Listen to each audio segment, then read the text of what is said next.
Hello, it's another beautiful moment to be on your screen again. The program is Nigerian Now, where we will be looking at various issues that are ranging from security, the issue of the NLC strike, and then their meeting today. We are also having the issue of the Zamfara student kidnapped, where more students and even some of the construction workers that were being abducted alongside have been rescued. So total number right now is about 13 or 15 or so. So the government is actually recording success, and we have to give it to the troops for doing their best to make sure that they bring these people or the students back to be united.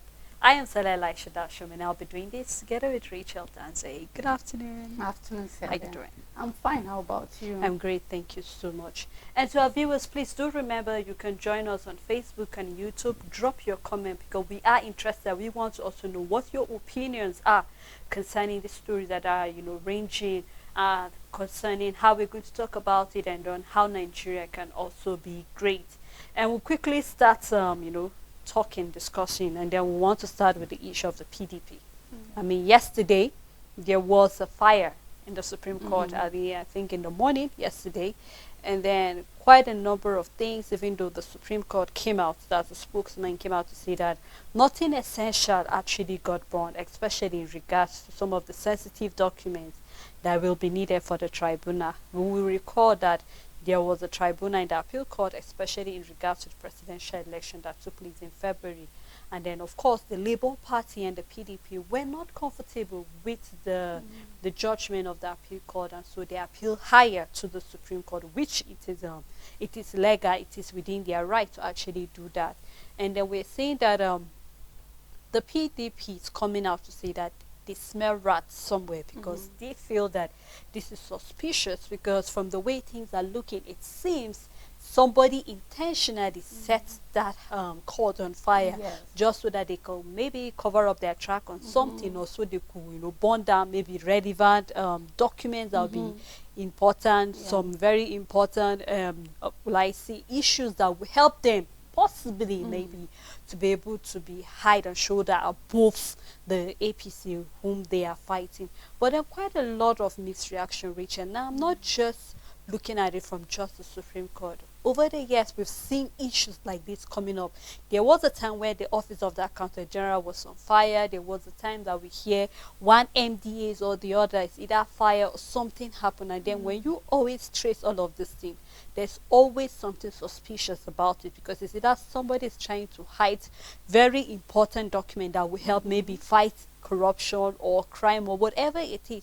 But then of course you will relate with the PDP when they express their fear, even though they told the government to probe into it, be sure that it is just fire, even though the government is yet to bring out document or the agency about what actually led to that fire. But I think it's imperative that we see agencies sitting on their responsibility, because the court is one of those sensitive places. It's just like you saying that one day during hearing, then we heard that the National House of Assembly is on fire. That would say that something is wrong somewhere. So you will agree with me that to some large extent the PDP or the Labour Party also have the right to express this fear in the issue of the court being on fire to be suspicious. Without sensitive materials for election petition in the Supreme Court, a fire in the Supreme Court should be suspicious at whatever level, because this is a place where there are many other high-profile cases. This is where people take their cases that amounts to billions of naira. This is where real big issues are being taken to. So whether on a good day, even without having election petition, fire in a Supreme Court or any court of this nature should be suspicious, should be investigated, and should be probed, because the number one reason is that, first of all, this building is a high standard building. It's a high profile building. It is designed to be like that. And this fire didn't only affect one place, but affect other office of a justice, one justice. And this is where these sensitive materials are being stored. So when you look at it, because first of all, I want to believe that this is a building that of course will have a fire alarm, will have a smoke detector, and above all will have a sprinkler. So before any fire, for a fire of this magnitude to be this big, it means there was negligence at some point. So it already brings room for suspicion, because we have the director of information for the appeal court saying it's as a result of electricity spark. Now, if it is as a result of electricity spark, then I believe a spark comes with a smoke, and automatically they must have detectors in such a building, because this is where you keep very sensitive, high profile cases, documents that if somebody should lose this document, those documents on its own, even without the issue of the case, are a lot of money on their own. So when there is that smoke from a fire, there are detectors, then there is an alarm in such a building, and then there is sprinklers and all of that. So even before a fire gets to such magnitude, for a fire that will start as a spark, then it shouldn't even be that big. Then it means perhaps the sensors where the smoke detector was not working. It means the fire alarm did not ring. It means there were no active sprinklers to stop the small fire from becoming a big fire. Exactly. It means that everything that was supposed to function in this building to stop a fire from becoming this big did not function, and then this gives room for suspicion at any level. And even if the Labour Party or the PDP don't come out to say this is suspicion, I believe people who have their sensitive material at the Supreme Court will be able to come out and say, you know what, we need this investigated, because I have a document that tomorrow, if I can't bring this to the court, whoever is the person I'm dragging to the court can go away with this and that. So yes, on every level, and I believe that yes, it should be investigated, and the true reason behind it should go. And we have a spokesperson saying that the election materials are safe, are intact, and all of that.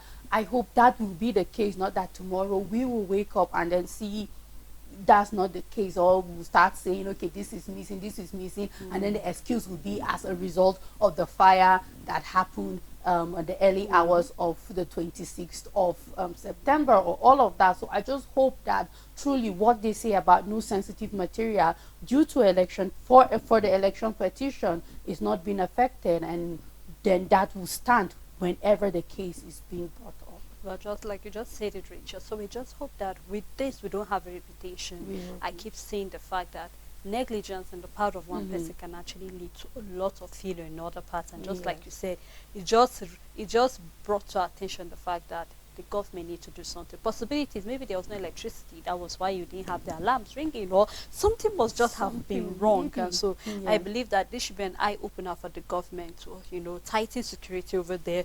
Let's be sure that it's actually electricity spark, and then any other thing will not go haywire, and then before realizing things will get out of hand. Now, still talking about the issue of government taking up responsibility and acting well. Yesterday, we started talking about the issue of the students that were being kidnapped in Zamfara University on Friday. And then we had the issue that not only were the students being kidnapped, there were other construction workers that were being kidnapped alongside. And then yesterday, we were able to, bring to the foretable the fact that 6 were rescued, and then they were all female students. And the fact that we had the Ariwa Consultative Forum coming out to say that this will actually, increase negative implication on the fact that the girl child education is really going to start going down, because we've seen when people are pushing forward to the fact that educating a girl child is very important. We've had people say that when you educate a girl, it's more like you're educating a nation or a society, because she won't just keep it to herself, but she'll make sure that people around her also get educated alongside. Now we're seeing that the governor of Zamfara State is coming out to allegedly accuse the federal government of being in secret talks with, or negotiation with this bandit, whether it's just a bandit or a group of bandits. Regardless of this, the Zamfara governor is actually accusing the federal government. But then we're seeing the fact that the Minister of Information is coming out to debunk that. He said they are not in any negotiation with anybody.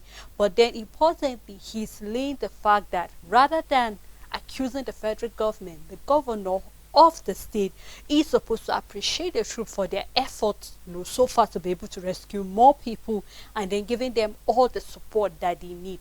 But a lot of people are coming out with different expectations. Some people, a school of thought is coming out to say the fact that the governor has the right to be angry, just in Yeah, case if the federal it's government is true. coming Yeah, into it, they are supposed to at least get him in the of picture course. so that they are on the same page, because it is very, very dangerous when we have so many people, Mm. multiple parties trying to negotiate. Something can go wrong. When you're talking about negotiation, we are supposed to be having the same ideology, the same thing, same principle, so that when you are going to negotiate with the bandit, negotiating with them doesn't necessarily mean Mm-hmm. that you're on the same table. And other people are saying you only negotiate with people that are peaceful, because you cannot be in a negotiation with somebody that does not even want to hear Yeah. anything. Right now, the bandits have not even laid out the reason why they adopted these girls. No ransom have been asked for yet, so you don't even know which body in particular have. Nobody have come out to claim ownership that yes, we are responsible for this. Other people are saying that this is opening old wounds, because it's more like taking us back to the time of the Chibok girls, the Japchi girls that till date we're yet to hear anything. Other people are coming out, so okay, how about the NYC core members that till date we don't know where they are, what the story is. Just last week we saw where that corper from Akwa Ibom was rescued.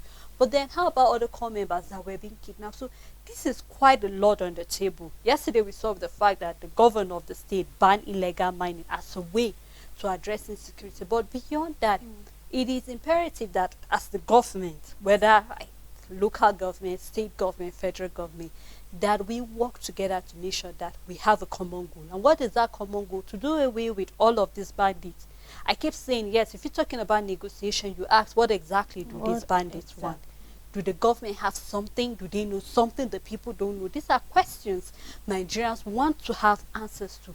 But beyond that, what is the government doing to make sure that we don't have a repetition of this again? How is the security in the school premises? Of course, these girls are not living in the campus, but it's expected that we have security even outside, because of course most of these off campus are around the school premises. So it's expected that there are security. So quite a lot of back and forth looking at the Zamfara government and also the federal government. But I believe that, Richard, don't you think that it's important that they are on the same page fighting this? Because Of course. when we have this body here, we're Mm-hmm. having this other here, it seems as if they are not fighting the common goal. Sally, I believe for a governor to come out and accuse the federal government of his country, he should be having good information.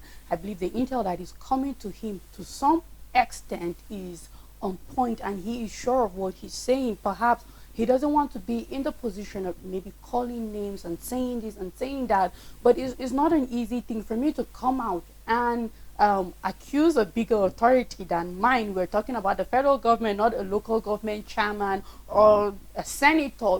You're the entire federal government, the whole government of your country. You're coming out to saying that they are into negotiation with terrorists in your state.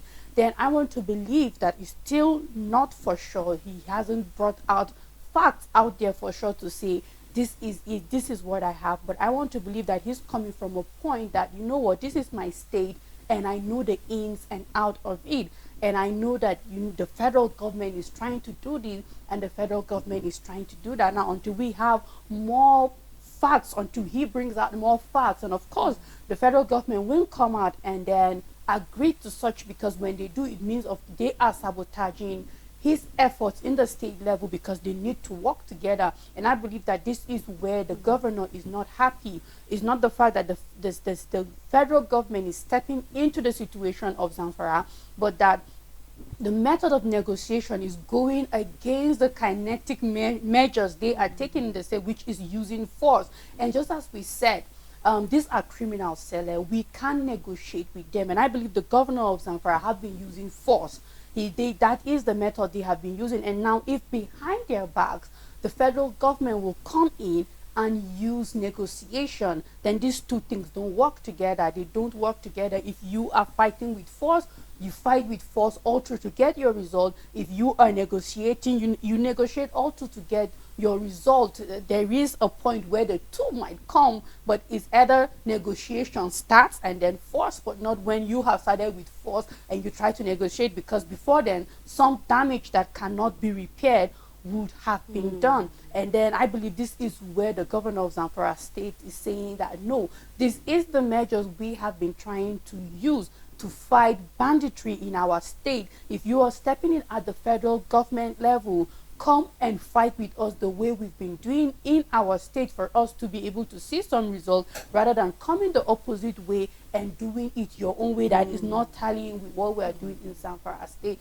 But we'll wait and see how things go, because of course if one side is using force and the other is using negotiation, is not going to work at any level, because it just contradicts itself, and the result that is expected to be seen is not exactly. And as I'll keep saying it, of course, maybe as things unfold, the governor will bring out more to why he is accusing the federal government on such level. And however the story unfolds, perhaps we will be able to see the federal government also coming to say why they stepped in that way, or if they will continue with their own side and saying, you know, they haven't done such in Zamfara state. But whatever it is, though, we would come to see an end of it. But I think above all, Sarah, is that we have these girls gaining their freedom one after the other. It might be few, it might not be all of them at once, but we have 13 now as far in the morning. But for now, we don't know if any progress have been made. But then we will hope that in the end, however the federal government is stepping in, however the state government of Zamfara state is doing it, that in the end it's all about freedom and peace in the country. You know, Rachel, you know, Nigerians are actually scared, in fact, that this rift between the state government and the federal government can actually create a crack and give more opening for this bandit to do things that would be unimaginable. Now, we're already commending the troops of rescuing more girls and even the construction workers that were being adopted. But what if this crack now make it in a way that it becomes very difficult for the troops to be able to penetrate and get more girls? So I think it is imperative, it's very important that as a state and also as a government, in whatever level it is, that let us work in synergy. There have to be a compromise to some extent, whether you like it or not. We cannot say the fact that the federal government do not have right. They have right to go to any state they want. But the only thing I feel the state governor of the state need was, let's just work together. That is just the important thing. Let us work together so that we'll be able to have more result possibilities at the federal government if you have better ideas. So I think it is better that they work together rather than having rifts and then let us see this body going back. Now, still talking about responsibility, we're having the NLC meeting today. Finally, even though they will not be meeting in one place, other state committee will be meeting through the virtually, that's through Zoom possibilities to see the outcome of what is going to be. Various officials from the various levels will be meeting to talk. So whatever these officials come up with today will determine whether they will be going to the strike or not. Of course, they came out to say that the government is actually delaying because it's over 4 months already, Rachel, ever since the federal government promised to actually release, either increase the wages of workers, talking about even providing all that is needed so that people do not feel its impact. And then the fact that we need even private organizations to put their heads together, because this is not just all about the government. Now, NLC is even saying the fact that most private organizations right now have even refused to increase wages. Why? Because they are folding their arms and waiting for the federal government to take the first step. So they believe that when the federal government take the first step, then them in the private level can actually also take a next step. And so that is to say that this strike somehow is not just for, I say, the public service, but it's for everybody, because eventually, if the federal government should take the NLC seriously, then we'll see that even private sectors will be able to do something to increase the minimum wage of their workers and to also do something that is very important.